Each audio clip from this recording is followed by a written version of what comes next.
again to Wrestling. Hello and welcome to Wrestling and Everything Coast to Coast with your host, Buddy Sotelo Esquire and Mike Lano. Mike, go ahead. Okay, very quickly, want to let everybody know Evan he's taken some time off. We'll nag him. Hopefully we'll get him back very soon. Next week, though, we have Jonathan Schwartz coming back, and we are honoring Lord Al Hayes. We actually have his daughter who's doing a lot of projects with him, like when Russ brought on Sergeant Slaughter's daughter, very similar. I want to pay quick tribute to somebody that our big special guest, DC Drake. You know him, you love him, particularly if you were on the East Coast. He was a staple for all of us, but we lost a brother of mine and photographer, writer, Blackjack Brown, who I believe in my tribute, written tribute, was the very first guy in the 70s, around 77, to have a 1-900 hotline type thing, way before WCW or WWF. He was trained to be a photographer with the greatest of them all in George Napolitano, who also had him write a one-pager in every Madison Square Garden program for Vince McMahon Sr. from about 77, 78 on. He also worked for all of George Napolitano's Starlog magazines, was a longtime photographer. George went to his service Wednesday in the Detroit area right after he got back from the Ric Flair last match, that entire 3-4 day weekend in Nashville, and then flew to his service. But we really want to pay tribute to Blackjack Brown, just a super guy. And I'll ask our guest his memories perhaps on him. But anyway, DC Drake was in so many promotions. Obviously, people remember from the non-Johnny Powers NWF, but also, of course, Joel Goodhart, who has a book hopefully coming out. We were just talking about that, Joel Goodhart's TWA, which was really the precursor to ECW, where he also worked. Then Joel's second in command, Todd Gordon, kind of was owner, running the place. But DC Drake now is helping others. We're going to get into that and so much more. But DC, for starters, welcome to the show. And what is that background? It looks like, is it lava rock? Is that like Kauai? A shot from Kauai, or tell us what that background is. Well, thanks, Mike and Russ, for having me. But that was something when I got on Skype today, I was playing with the background, and I clicked on it, and I wasn't able to get it off. So whatever it is, I don't know. But you heard about that story about the lawyer who turned into a cat once, and he couldn't get out of it. So it's better off than you having a cat background and not being able to fight your way out of that. Right, and it's not hot either, so it's okay. I don't feel any heat from it, so I'm okay. Well, I'm sitting here watching before the show started, and these A&E documentaries, which I'm supplying photos for about half of them. They're doing Lex Luger. They were doing Kurt Angle last week, but they're focusing, they kind of get through the wrestling stuff, and they're going into their addictions to pain meds. And, Lex had an even worse problem because he was accused of selling and distributing drugs and stuff. But we'll get into the wrestling, which I know what people want to hear about. But you are an American addictions counselor. And besides, obviously, a longtime great wrestler known globally and a former promoter. But let's get into the wrestling. We'll get into that other. But it's so topical that these A&E WWE documentaries every Sunday are sort of taking a WWE approach to the Dark Side of the Ring documentaries on Vice, where almost every one of them, were heavy material, wrestlers on drugs or Well, they didn't call it Dark Side of the Ring for nothing. Yeah. Well, actually, Mike, I'm retired now from that work. Oh, really? Okay. Yeah, I mean, I did it for probably over 30 years. I was a licensed clinician in the state of Massachusetts, a licensed psychotherapist. And I actually got into the work, believe it or not, I started in law enforcement. Whoa. In 1977 for the state of New Jersey in corrections. And I was there for 10 years. And it was a combination of that work and having a grandmother who was an alcoholic that actually steered me towards that kind of work as a career. And then, of course, my love of wrestling intervened, which I guess I did wrestling full time for several years. but I always had that career in the back. You know, I always made sure I had that career, and I loved it. And I retired a couple of years ago, and now I work for an elder law attorney. I stayed in retirement for about 6 months. That was all I could deal with, and I come out working with an elder law attorney now. I do marketing for him. I do presentations for him. A lot of it around senior drug addiction, a lot of it around senior bullying, and also help him with a lot of the clients he works with. He working in elder law, he has a lot of clients that are guardianship cases, and my background in mental health, I help him with that. So that's the work I do right now. I run his website, and he works. It's all over southern New England. He does Massachusetts, Connecticut, Rhode Island. So it keeps me pretty busy. And you and I were born in the same year. I already had my 65th birthday. Yours is coming up in a month and a couple of days. Yep. And I have no plans to retire, you know, even though I've not shot a wrestling show, which has been my calling since the 60s, ringside, you know, writing and shooting for the magazines. But I still am busy with these all-nighters where I have to print up stuff and get A&E. I've said that I always want to end up like some of our best presidents and die in office. Well, Blair almost did that last weekend. But Don, let's start at the very start. How did you get interested in wrestling? Now, that was a big hotbed, the Northeast. Yeah. The Lano era. Somebody I was close to since 1971 up until his passing. But tell us how you first caught the bug, maybe who broke you in, how did you get involved in wrestling, but how did you start watching in the first place? And was it like Bruno stuff or some other? Yeah, it was Bruno. Actually, you know, I go back to my childhood, and probably about 7th or 8th grade, I really started getting interested in wrestling. And my father, who worked in a steel in a mill, a textile mill, ended up breaking his back, and so he was laid up most of his life. You know, after that happened, so Bruno actually became almost like a de facto father to me. He was a guy that I looked up to and I watched and I followed, and I enjoyed it so much that, you know, I started doing like the backyard wrestling things with people, and went through high school. Once I got my driver's license, I started going to the Philadelphia Arena every 3 weeks when they were doing the taping, and that had to be. And then a couple of friends went with me, and going there really got the bug going. And I worked out in the gym, wanted to be a wrestler. I actually trained myself in most of the stuff I trained myself in, and then I hooked up with a guy named Tito Torres out of Jersey City, and he's the guy that actually trained me. And then from there, I went with the Savoldis and did work for them. Oh boy, do I have a lot of Mario and Angelo and Mario's brother. I forget his name, the heavy smoker. Tommy? Yeah, a lot of stories. Yeah. We don't need to go in, but characters, because they had the ICW, and then when I don't know what they did. They bought X amount of footage from Fritz and the Atkinson family, Fritz von Erich. It was changed to IWCCW because they were buying world-class championship wrestling, some of their footage. I think that was the bit of it. But so and a lot of guys got their start there. Once Tommy Dreamer came in, I think he trained with Johnny Rods at Gleason's in New York City, or New York proper. Started working for the Savoldis during the Zip, Zap, and Zoom, and I think Sandman kind of got started there. If I'm not, maybe I'm mistaken. And Tommy, anyway,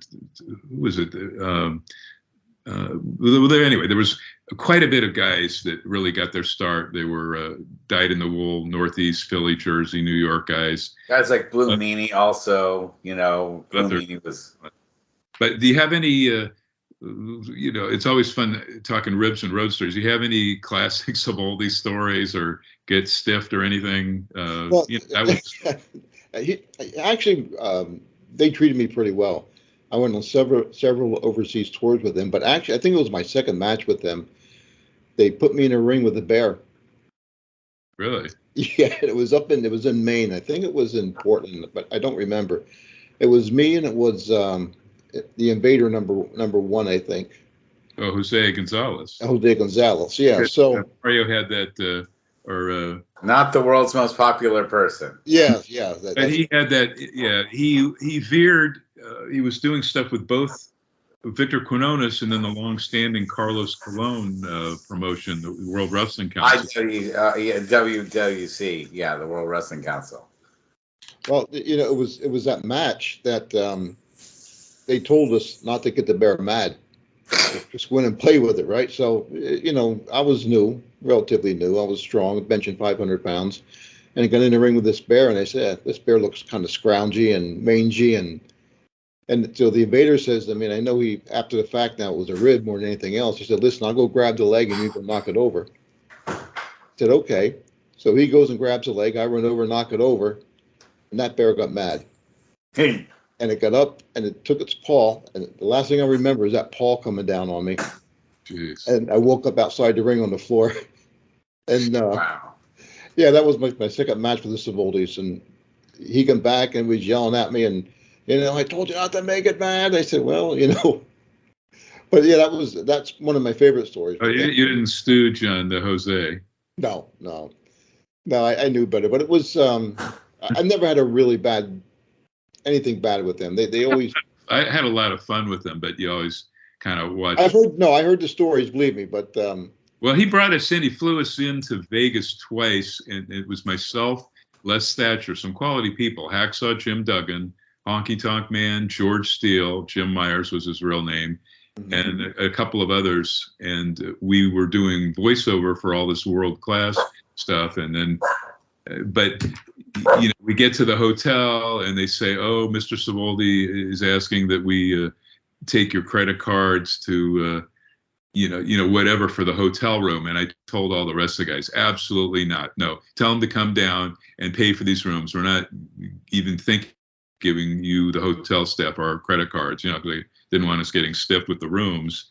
And it all worked out, and we had, fun, and we came back a second time, but you had to be tough right from the get-go. Yeah. So you get taken advantage of it.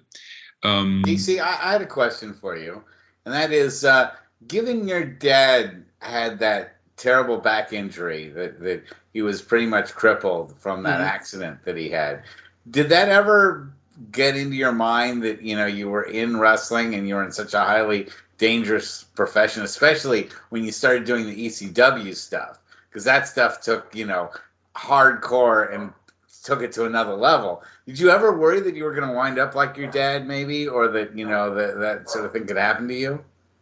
No, but I can tell you that given what I was doing, the fact that I wasn't doing it full time, for the most part, and even when I was working with the NWF, which was full time at that, I was promoting for them. I was doing the TV production for them. I was their champion. And again, that was more out of necessity than anything else because I showed up every night, so I was there. They say the best ability is availability, right? Exactly right. And so, I never thought of that, but I did think afterwards that because, I wasn't wrestling 7 nights a week.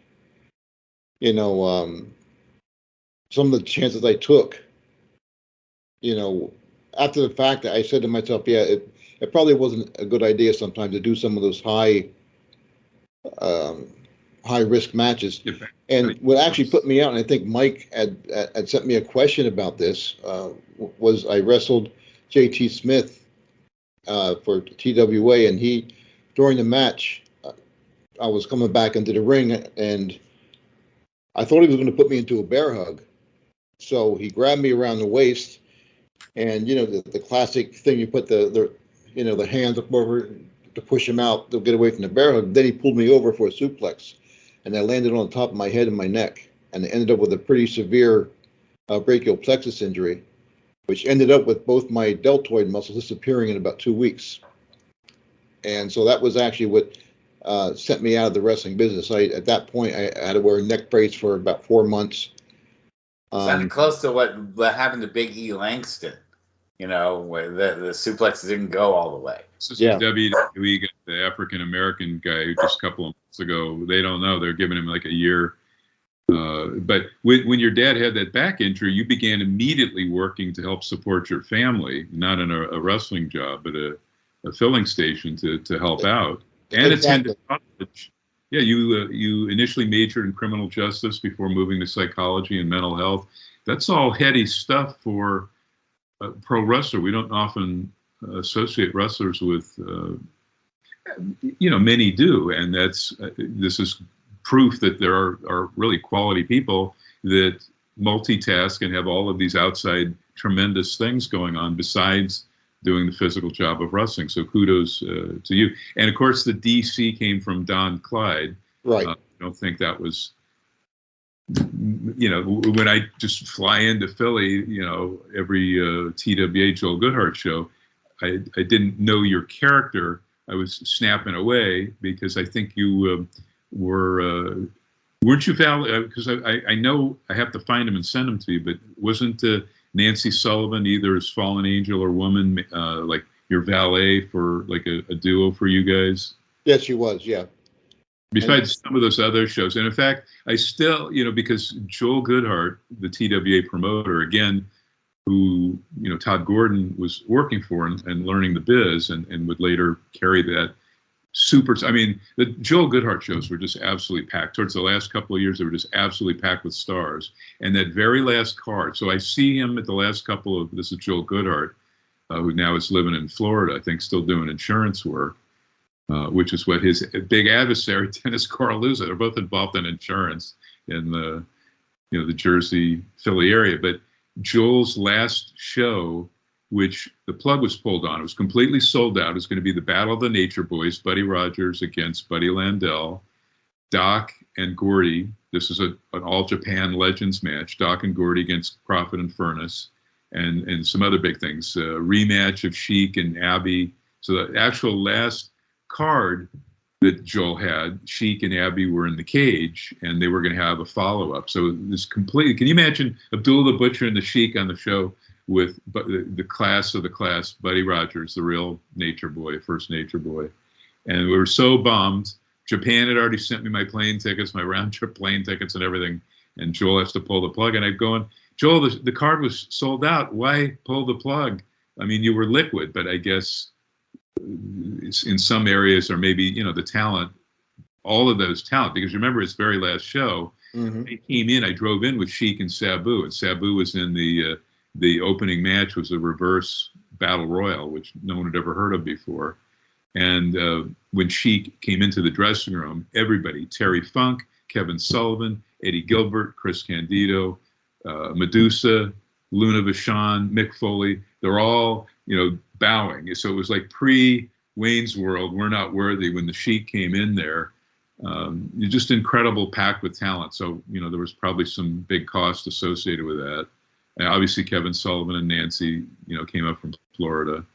And it was just, magical. And you mentioned guys like JT Smith. Wasn't he, for a time in ECW, was like part of the full-blooded Italians, even though he's African-American and he's like the farthest thing from being Italian, which was the joke of that. But the NWF, tell us a little about that promotion, because the NWF I shot for in the 70s was Ohio and Buffalo based. It was Pedro Martinez with his lead star and co-booker and Johnny Powers. But this was not that NWF, it was a different one.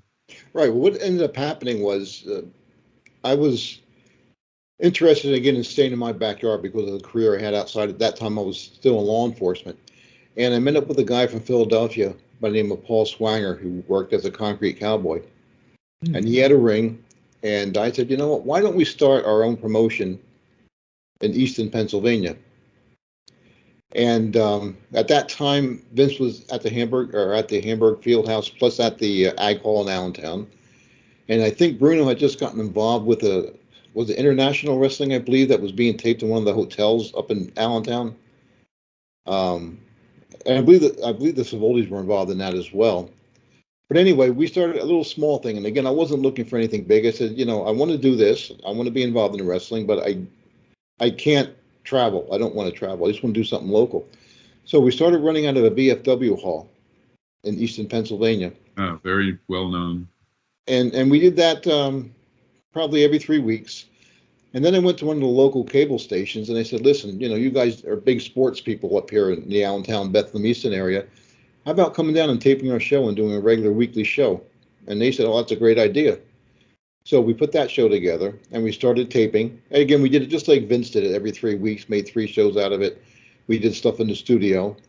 And what I would do then would be then to hike these tapes around the different cable outlets and TV stations in the area. And we had a pretty good thing going. We were doing the state fairs. We were doing a lot of the high school gyms. Again, small, but enough to get guys going. They trained guys. And then they started bringing guys in. Larry Winters, Jimmy Powers, started bringing guys in. And then I met up with Bob Raskin. I don't really know Bob Raskin or not. Oh, yeah. And Bob said, listen, you got something nice here. Why don't we make it bigger? And so at that point, I turned everything over to Bob. I still kept the TV production. And that's when the National Wrestling Federation came about again. Bob opened that back up. And then at that point, I think it was maybe the mid-'80s, maybe 84, 85, a lot of guys became available, a lot of free agents. Sergeant Slaughter, just a whole bunch of guys became available. And then we started using that talent. And then we moved from that small cable company who was doing our tapings to the same people Vince was using, which was Channel 39 out of Allentown. And they started doing our TV shows. And so at that point, National Wrestling Federation was born.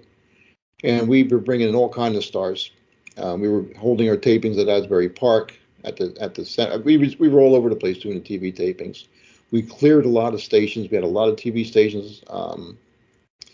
We were going to end up with Financial News Network. Do you remember them? That was probably the mid-'80s. They were showing Jerry Jarrett's promotion. Yes. Where I saw and watched the Lawler, Eddie Gilbert, Carr angle, etc. Yep. Well, they were going to take our show. And that was a national station for us. And that was an exciting time for us. But at the same time, we also were using Paul Heyman. And Paul Heyman was our announcer. And then he started doing some managing for us. And I remember the night we were in Suffern, New York. We were doing a taping at Suffern, New York. And Paul came to me in the hotel room and said, hey, listen, I got a chance to go down south and work for Lawler. Or I think maybe it was WCW he was working for. I don't remember which one. He said, I'm going to have to quit here. And I said, Paul, listen, if that's what you want to do, do it. We'll find somebody else. It's not a big deal. That's a chance of a lifetime. Don't give it up. Well, Paul ended up going down there. And then probably within 3 weeks, I get a letter from Financial News Network telling them they're not going to take our show, that someone had sent them a cease and desist about running the show. And word got back to him, it was Paul Heyman, because he did not want to be seen on the Financial News Network since he was working for WCW. And because I say smart enough, I guess, at the time to really have things legally put together, he had a case. He had no contract with us, and he said, you don't have a right to put my image on TV. So that blew everything. Now, again, I guess I can say it's rumor, but it was pretty good rumor because it came from people at Financial News Network who told me that.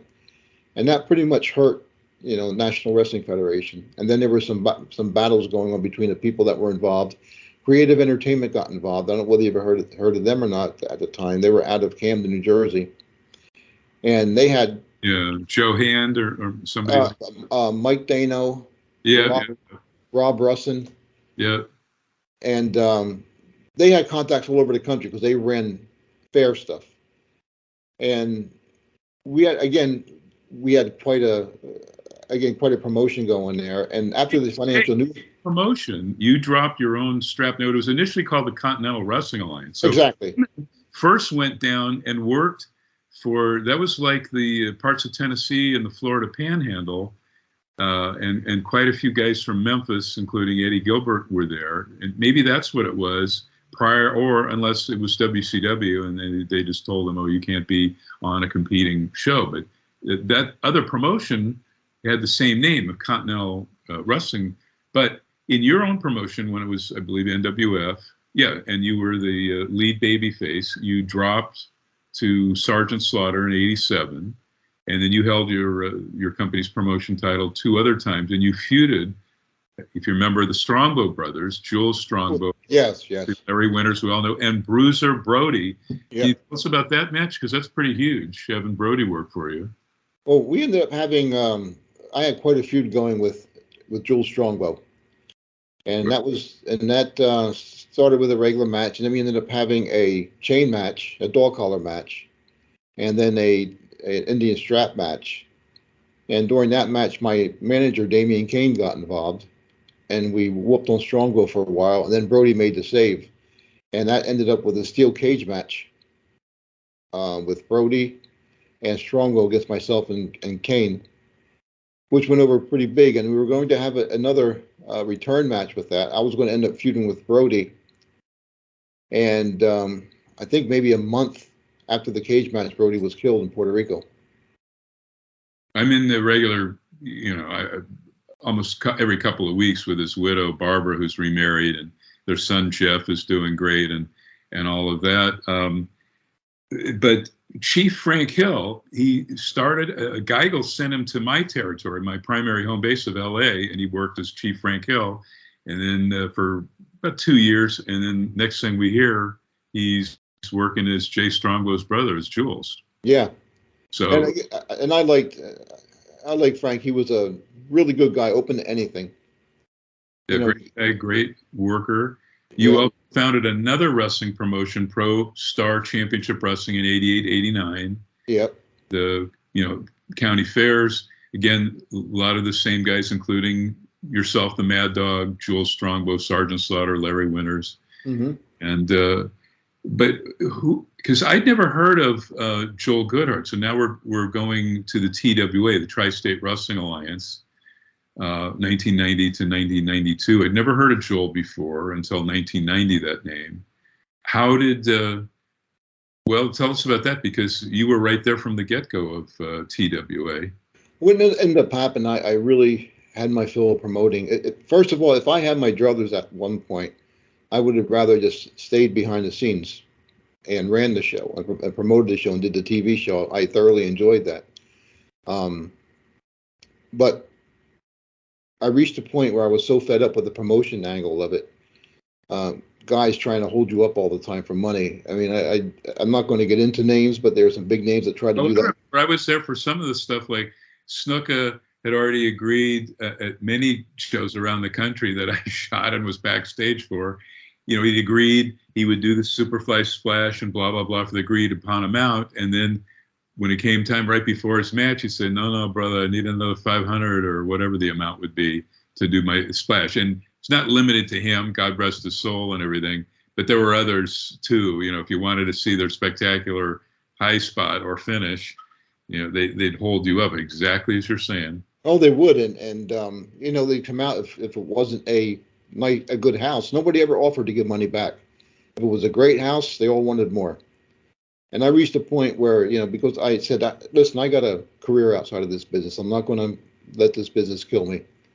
And that's when I walked away from it.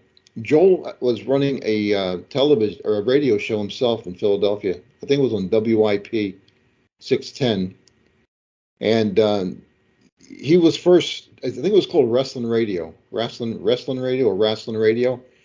And that's how he got involved. He had me on as a guest one time, and he said he was thinking about opening up his own promotion. And that's how I got involved with Joel. And the first match we did, it was at Temple University at McGonigal Hall. And I did a spot with Larry where he threw me off the balcony. And that really started a big feud between Larry and I, and that's what went on most of the time with TWA, was Larry and my matches. But you get thrown from a second floor balcony way down to the floor. This was way before any of the guys in ECW were doing that insane stuff.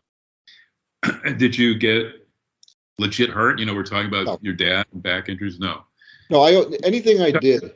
Your chin and did the smart stuff there. Anything I did, I always measured out. I always looked at it. I always figured out. I didn't do anything stupid. Anything. Well, that does make me ask a question, which is, between a dog collar match, a strap match, and a cage match, which one did you feel was the most difficult to do without getting hurt? Probably the cage match. Just from the nature of climbing the cage and being around, and you're on top of the cage, it's kind of shaky. And Frank Brody, when he hit the cage, he hit the cage. he didn't fool, he went in there full speed, and everything Frank did was full speed. So that was probably the one that, was the most dangerous. But again, the other ones offered their danger too, because sometimes the chain would get wrapped around your leg and you trip, or, so you do the best you can with trying to make it safe. But I always try that, it's getting hurt.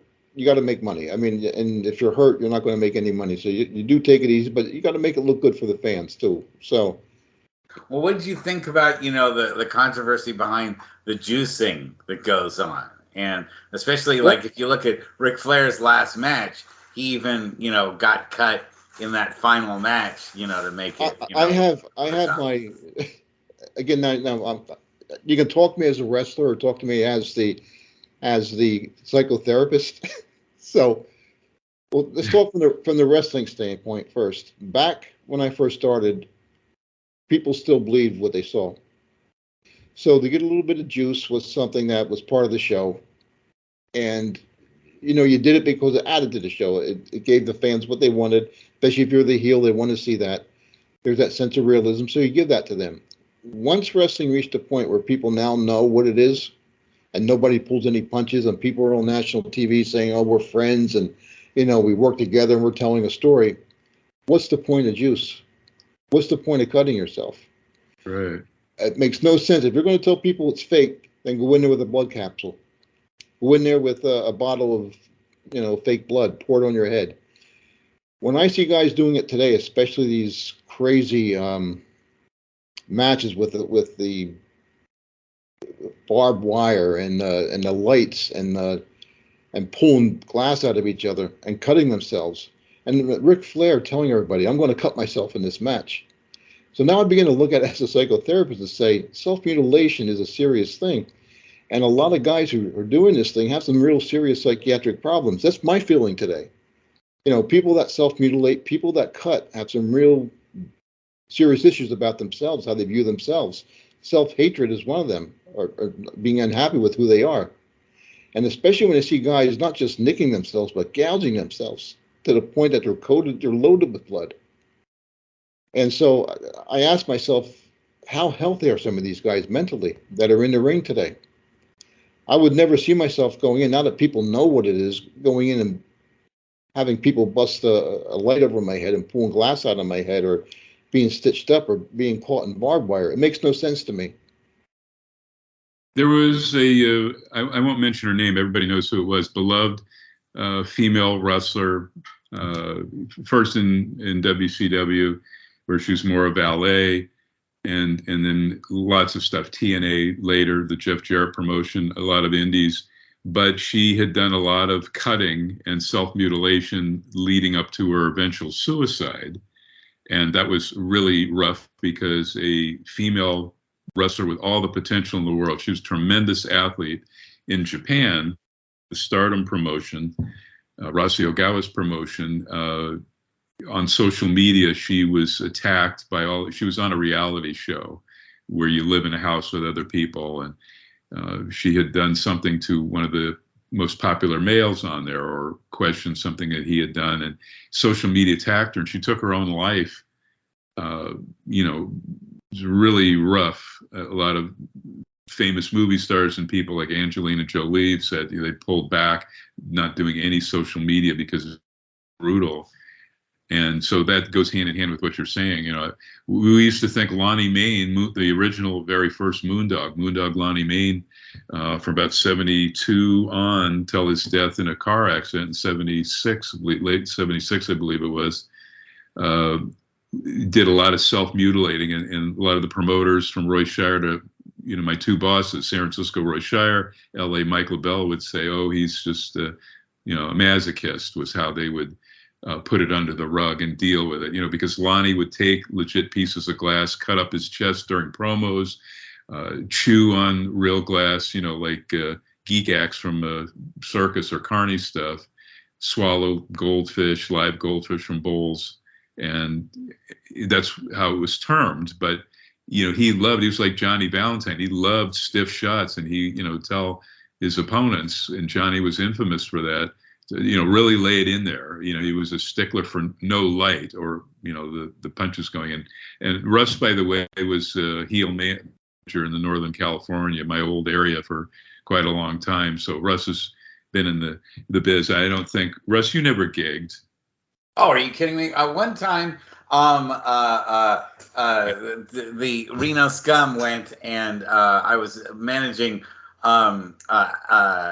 Malachi, and he took the microphone from me, and he was trying to be clever, and he wanted to tap me on the head with the microphone to tell me to shut up. And the corner of we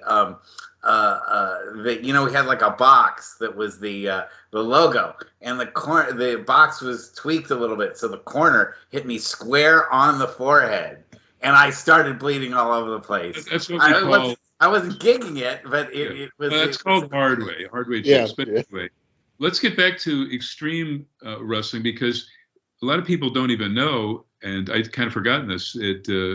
Joel's TWA was renamed Eastern Championship Wrestling, or when in '92, when Joel Goodhart sold his stake in his own promotion to Todd Gordon, his number 2 guy, renaming the promotion Eastern Championship Wrestling. Of course, we all know what happened with Shane Douglas on the Dennis Coralluzzo big NWA show, throwing down the belt, and the birth of Extreme Championship. But I guess I don't know if this was your last match for ECW, February 25th, 95, Return of the Funker. That would be the Terry Funk Supercard. You were introduced, but they didn't give your name yet, as the mystery opponent for Cactus Jack by Nancy Sullivan, his woman, to continue the Cactus's mix feud with Woman and the Sandman. And so you had a match with Cactus Jack. What are your memories of that? And so Sandman and yourself and Terry Funk attacked Mick as Cactus Jack until Tommy Dreamer and Shane Douglas came out, I guess, making the save. Well, one of the interesting things about Cactus Jack is we ran a show in Pittsburgh, an NWF show in Pittsburgh, and Dominic was on the show, and he comes up to me and says, DC, I got this great guy here. I want you to put him on the show. And I said, well, who's this? And he says, I think it was Cactus Jack. I don't remember whether he was working as Cactus Jack then or not. It was Jack Manson, Cactus Jack Manson. Yeah. But it was one of the first matches that I think he had after being trained by Dominic. So I put him on our show in NWF, and I knew the guy was kind of crazy then. He was actually fun to watch and good to watch.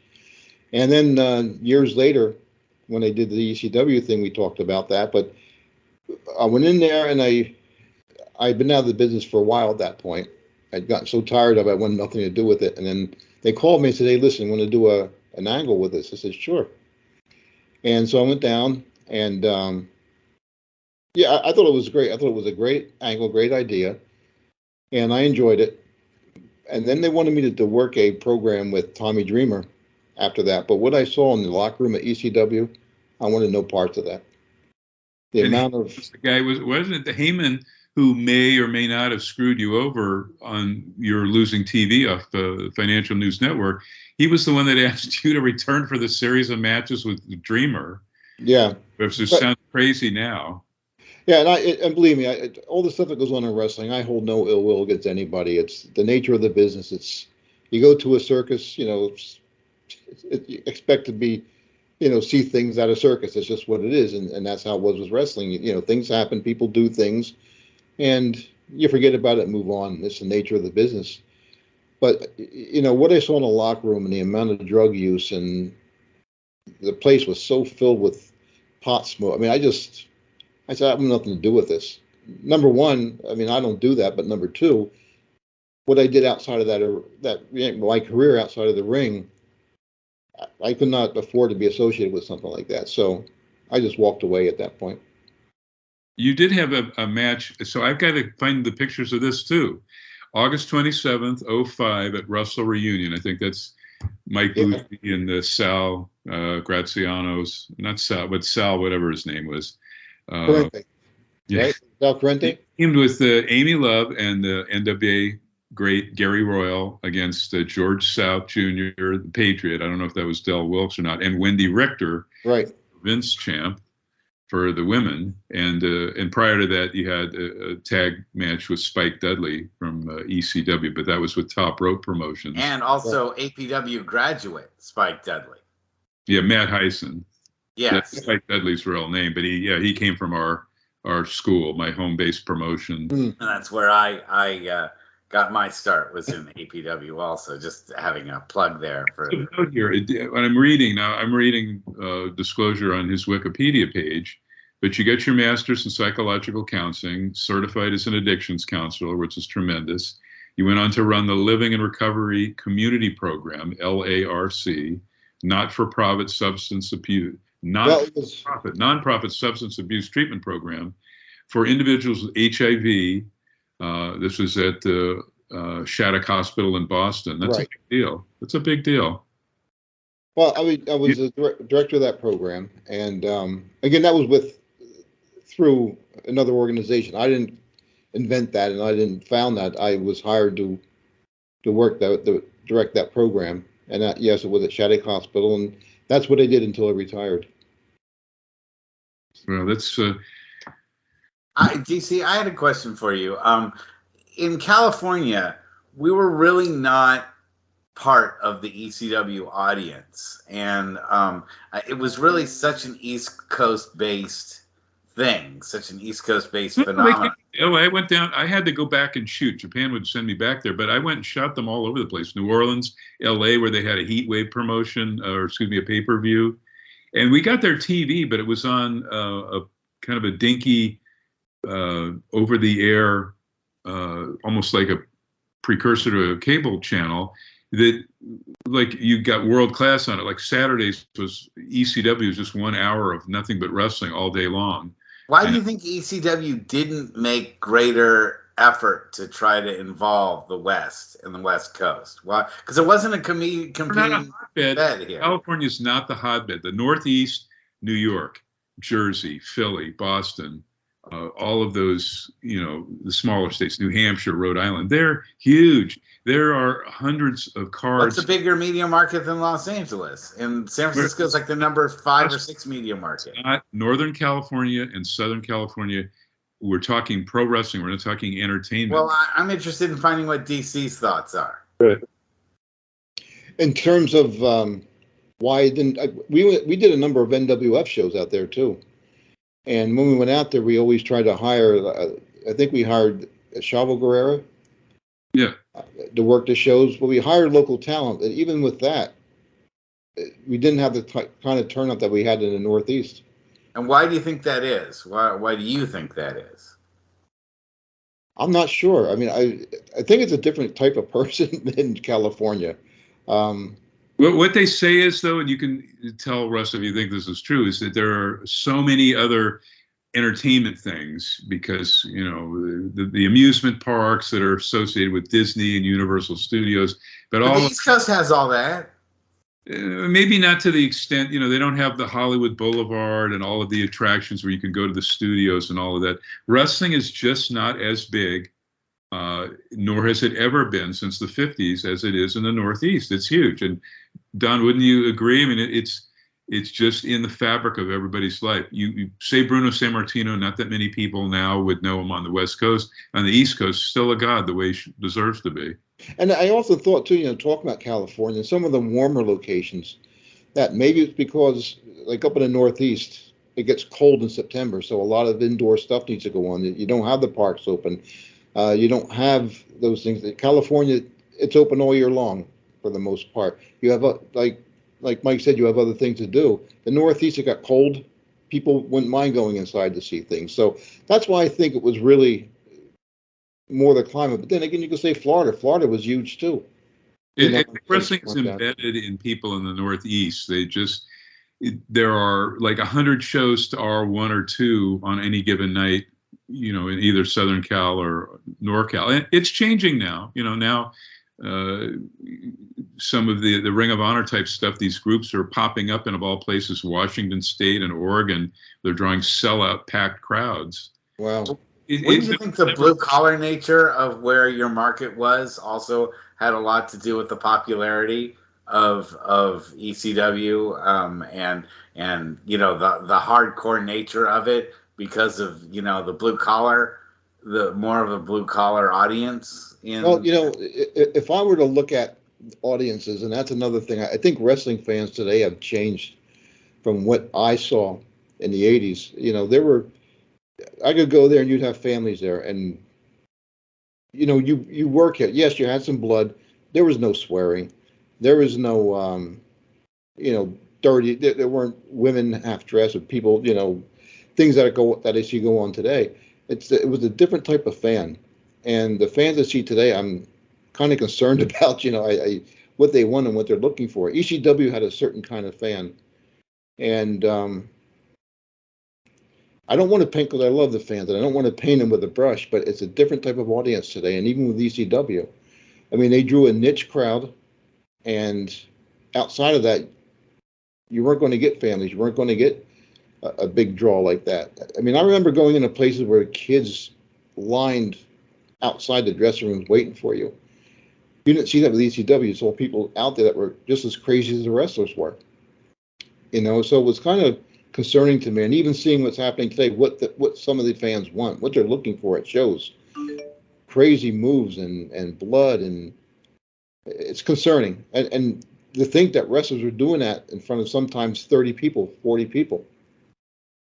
The school of thought is exposing the biz, heard on many levels now with X percentage of fans smart or thinking they're smart when they're really not a lot of the time.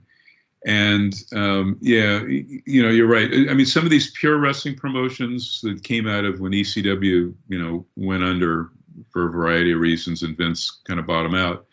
Ring of Honor came out, and there was, that was a part of ECW.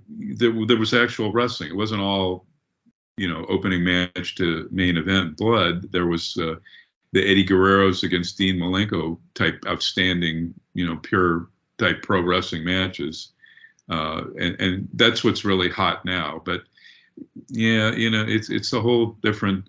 I just blame Vince for on the biggest level.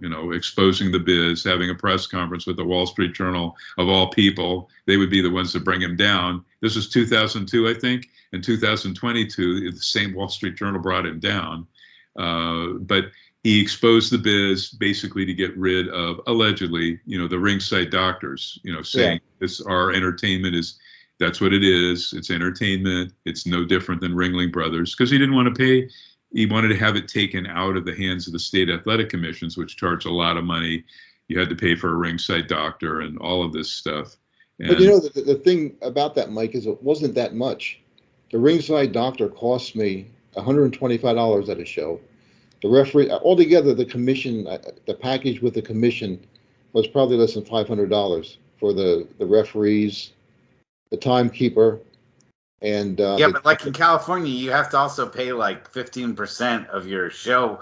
In California, the athletic commission charges $15% of your show take, and I know that Vince wanted to cut that out. That's what I think the big thing was is the ticket set. The percentage of the ticket sales, you did have to pay that. And again, drawing 1,000 fans wasn't that much, but if you're in a 20,000 seat venue, I can imagine why you don't want to pay that. So, but the commission itself, paying those guys was not a huge amount of money, but I'm sure it was more the ticket sale tax than anything else. All right, Mad Dog, we're winding up. I do want to say, I want to have you plug everything you'd like to plug, but another point from his IMDb page and Wikipedia, in the 80s, you launched an anti-drug program for school kids called Beyond No. So you're to be commended for all of your tremendous work helping the planet. So you didn't just entertain the planet, but you also helped them on a real shoot level, obviously shoot being real. Mm-hmm. But let's let you plug. We'll have you back, definitely, because we just scratched the surface with DC Mad Dog Drake, as the great human being he is. But let's let you plug anything you'd like to plug, because I'm not sure, like if you're going to shows, are you going to like shows that are, some promotions actually advertise themselves as being family friendly. So that's kind of cool. So that's a positive with what you were saying. But let's let you plug away and tell people where they can see you. If you go to some of these, the East Coast is also full of like chiller theater, conventions where they'll have like rows and rows of pro wrestlers amidst movie and TV stars and sci-fi stars and stuff. Well, I don't really have a lot to plug. Like I said, I'm working with an attorneys now, doing that work and doing a lot of presentations. It's Connolly Law Offices, which is located in Martha's Vineyard and Pawtucket, Rhode Island, and Mystic, Connecticut. And I do run their website. I do blogs twice a week, and I do presentations for them. So that's my big thing now. But just talking about going out and doing those conventions, I did one last year in Philadelphia, and I'll never do it again. Really? Yeah, there was something. The gentleman that brought me in was a great guy, Eric Sims. So I have no issues with Eric, but the amount of money that people were being charged just left a bad taste in my mouth. I mean, there were people coming in wheelchairs, people coming in with obvious disabilities. And I saw that, you just want to give them something, they've been fans all their lives. This is what they live for. This is what they want. And to charge them $25 for a picture or $40 for a picture with them, and it just left a bad taste in my mouth. It was something I just I don't want to have any part of. So, I don't think I'll ever do a convention again, based on, I understand people need to make money and that's their business and, that's what they do for a living and that's how they earn money today, but that's not for me. You're a man of incredible integrity. Can you give our fans your social media information so if they want to get in touch with you, how they could do that and whatever, your email perhaps, or however you want to? Yeah, if they want to do an email, it's dcdrake2021@gmail.com. And I have considered opening a website. I don't know why. People have been telling me to open my own website. I'm not sure people even remember me, but. Oh, they do. But I often thought about it just for wrestling stories because I like to talk to people about wrestling. I'm not talking about the stories of being on the road and being drunk, but other wrestling stories. Like you said, Mike, there are a lot of guys out there that are doing a lot of good stuff outside the ring that people need to know about. And I often thought about doing a website just highlighting that and get away from the drinking and the drugs and what everybody thinks wrestlers are. So that's in my head, and maybe someday I'll do it. I don't know. You could, when I bring you back the next time, maybe we'll talk about the fun at the Red Roof Inn, which was where, depending on if you were on like a Coraluzzo or a Joel Goodhart show, all the boys would be there. I don't know how. Did you know Dennis Coraluzzo and Gino Moore, those guys, all that well? Yeah, I mean, I can tell. I'm not going to get into the story. Dennis was fine. Gino caused me a major problem at a show one time, and I almost got my promoter's license suspended in New Jersey. Jeez. And it was something, again, that I would never. I fired him that night, and it was bad. And that was one of the things I didn't want to be involved in with wrestling, is that kind of behavior and those kind of things. So I tried to stay away from that, but it was just so hard. You're bringing in 20 personalities, and you can't control what they do. So it's like you're the ringmaster. Dennis, and you'll find this funny, Dennis would insist that I stay at his house whenever I'd come out to shoot Joel Goodhart stuff, specifically just Joel Goodhart stuff, and he would, try to get me to take in his, there was always something attached to it, take in his shows at a TWA, which I always say, I can't do that. I'm not passing out flyers. I'm just a ringside photographer. I don't want to lose my ringside privileges. But he would have these great events like the night before, something he would promote, a show or signings. And if it was one of his shows, I just remember like in '89 meeting Chris and Tammy Sitch for the first time. They had like wrestling's longest engagement. But we would watch and listen to this room of folks. Jimmy Cornette, sometimes Bobby Eaton, Terry Funk, Mick Foley, Scott Goldstein, who you might remember, photographer, writer, historian. Hopefully it's fondly. but not like with Fat Gino. But and who else would be there? But it'd be a bunch of guys, and we'd be watching like Tiger Mask Dynamite Kid matches from Japan from midnight till 4, 5, 6 in the morning. And Dennis would have pizza and food and all of this stuff for us. And sometimes he and Jim Cornette would do phony phone calls to people that irked Jim in Tennessee. And I remember Bill Watts and Harley Race coming in, seeing these guys making phony phone calls. Dennis and Jim Cornette go, "What are you guys, 5 years old?" So classic stuff. I know you've got a lot of stuff to say. You should do a book. When you think people don't remember you, they definitely remember you. And yes, we definitely have enjoyed having you on the show tonight. And we would love to have you back as a guest soon. So if you have anything that you want to promote, coming up in the future, keep us in mind. We'll have you back on. And we really enjoyed having you this week. So thank you very much. We'll see everyone next week. Good night, everyone. Hey, Mike Russ, thank you. I got to send him some photos of him in his glory, too, with the face paint, the dark black around his eyes. We'll ask him about that the next time we have him on. Sounds good. I want to really thank DC Mad Dog Drake, wrestling superstar, but an even better human being outside and away from the ring. Thank you so much, Don. Appreciate it. Okay, thanks, guys. Appreciate it. Good night, everyone.